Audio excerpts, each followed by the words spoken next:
Hadirin jamaah sekalian yang dirahmati oleh Allah Subhanahu wa taala. Allah begitu sangat pemurah kepada kita semua. Allah berikan begitu banyak karunia. Salah satunya adalah karunia untuk bangsa ini, yaitu karunia kemerdekaan.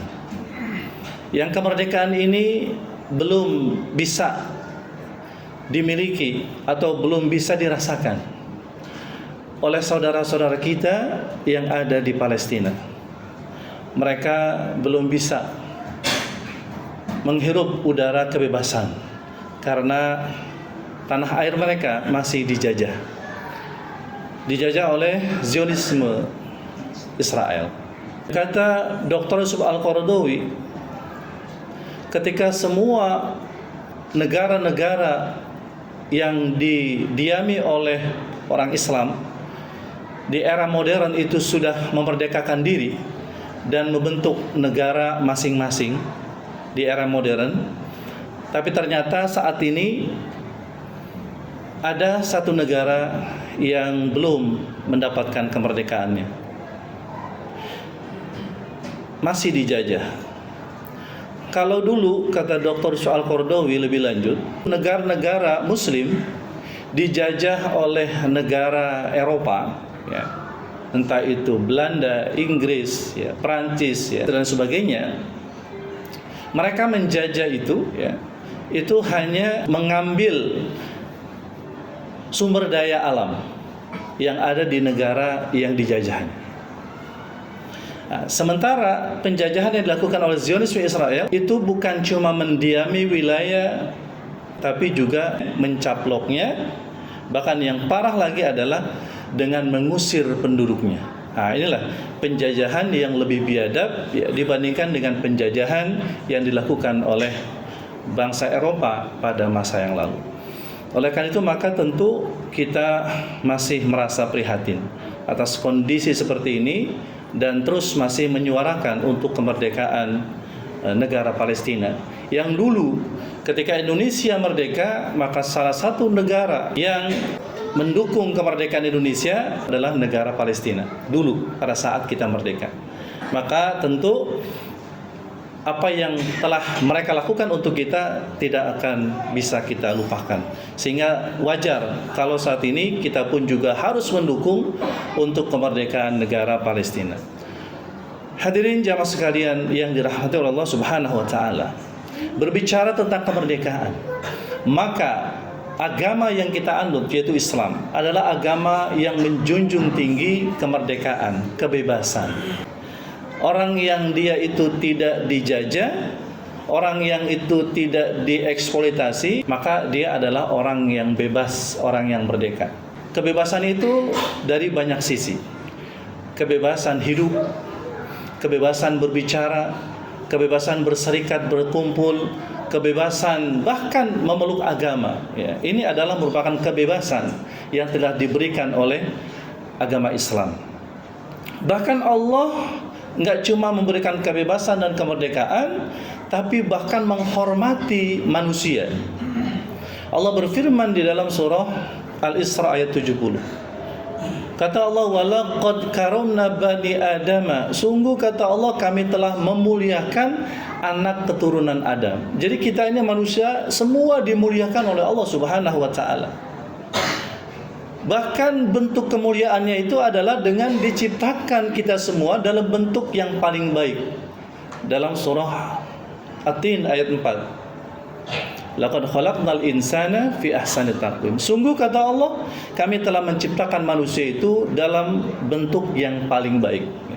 Dibandingkan dengan makhluk yang lain, manusia lebih sempurna. Enggak cuma fisiknya yang bagus, tapi juga Allah sertakan fikiran, akal budi. Allah sertakan dalam diri manusia hati. Allah sertakan dalam diri manusia juga apa yang disebut dengan nafs, ya, jiwa, ruh, fitrah dan sebagainya, sehingga manusia itu dengan dimensi-dimensi tersebut yang ada dalam dirinya, maka manusia itu adalah makhluk yang hebat, bahkan lebih hebat dari makhluk suci yang dinamakan malaikat. Awalnya hadirin malaikat itu ragu, ya, ini makhluk yang akan diciptakan ini adalah kata malaikat itu makhluk yang akan melakukan kerusakan dan pertumpahan darah di muka bumi ini. Kata para malaikat, tapi kemudian Allah katakan Allah lebih mengetahui dari apa-apa yang tidak mereka ketahui. Akhirnya Allah ciptakan Nabi Adam, Allah ajarkan Nabi Adam berbagai macam nama-nama benda, lalu setelah itu Allah uji kehebatan Nabi Adam dari sisi keilmuannya dengan para malaikat. Ternyata malaikat mengaku kalah ya, dari sisi keilmuan dengan yang namanya makhluk yang baru namanya manusia. Manusia itu lebih hebat bahkan daripada malaikat. Ketika Allah memberikan kemuliaan kepada manusia, cuma persoalannya adalah banyak di antara manusia itu yang tidak bisa menjaga fitrah kemerdekaannya. Dia tidak bisa menjaga dirinya, atau memang dia karena merasa lemah, dia dikuasai oleh orang lain, sehingga akhirnya dia menjadi orang yang terjajah. Jadi kalau bicara kemerdekaan itu hadirin, kemerdekaan itu ada dua. Kemerdekaan secara batin ya, kemerdekaan secara batin ya, secara non fisik, dan kemerdekaan secara fisik. Begitu pula dengan penjajahan. Ada penjajahan itu secara batin, ada penjajahan itu secara fisik. Nah, dua hal ini mesti kita jaga. Nah, secara non fisiknya apa? Secara non fisiknya itu, kalau orang itu dia sudah tidak bertauhid kepada Allah, dia sudah tidak lagi beriman kepada Allah, dia tidak tunduk kepada Allah, bahkan tunduknya kepada selain Allah, maka ini berarti dia adalah menjadi manusia terjajah secara batin. Allah Subhanahu wa taala ketika menciptakan manusia diciptakan itu sesuai dengan fitrahnya. Fitrahnya adalah bertauhid kepada Allah. Maka kata Nabi apa? Kullu mauludin yuladu 'alal fitrah. Setiap bayi yang lahir itu dilahirkan dalam keadaan fitrah, suci, artinya membawa agama tauhid, kenal Allah Subhanahu wa taala. Maka kata Nabi, fa'abawahu yuhawidanihi aw yunasiranihi au yusyrikanihi.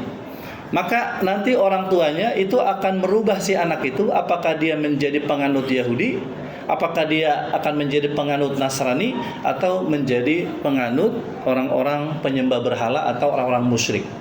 Ya, itu sangat bergantung dengan orang tua, termasuk juga lingkungan. Ya, maka ketika ada di antara hamba-hamba Allah yang dia bisa menjaga ketauhidannya, berarti dia masih dalam keadaan merdeka. Tapi kalau ada orang yang dia pindah agama, kalau ada orang yang bahkan dia tidak ngerti agama, tidak tahu agama, tidak mau melaksanakan ajaran-ajaran agama, maka berarti dia sudah dalam posisi terjajah secara batin. Ya, maka kembalilah untuk kita mentauhidkan Allah, untuk kita mentaati Allah, agar kita menjadi orang-orang yang merdeka. Nah, lalu yang kedua, ketika orang yang bisa jadi batinnya merdeka, tapi ternyata secara fisik dia terjajah.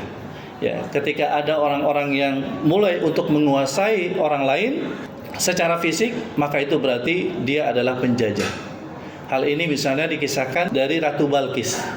Ketika Ratu Balqis itu adalah seorang ratu penyembah matahari. Dia ajak rakyatnya untuk menyembah matahari. Lalu kemudian Nabi Sulaiman berkirim surat meminta kepada Ratu Balqis untuk masuk Islam.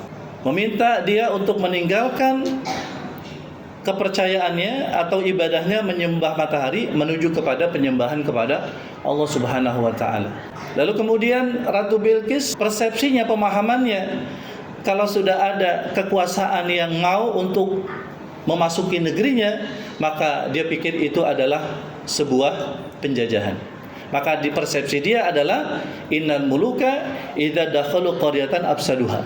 Jadi kalau ada kekuasaan memasuki sebuah negeri, maka sudah pasti dia akan melakukan kerusakan, ya, dan menjadikan penduduknya yang tadinya mulia menjadi hina. Nah, seperti itulah persepsi daripada Ratu Balqis. Secara umum memang begitu hadirin. Jadi ketika satu negara dimasuki negara lain, kalau dulu mungkin secara fisik, kalau sekarang bisa jadi secara politik, ekonomi, sosial, budaya, kita sesungguhnya masih dijajah. Ketika kekuatan lain, kekuasaan itu masuk ke sebuah negeri, maka itu adalah bentuk daripada penjajahan. Maka kemudian ya negeri tersebut itu harus berusaha untuk bagaimana bisa melawan, menghindar dari berbagai macam bentuk penjajahan. Tapi ternyata kalau persepsi Ratu Balkis itu salah.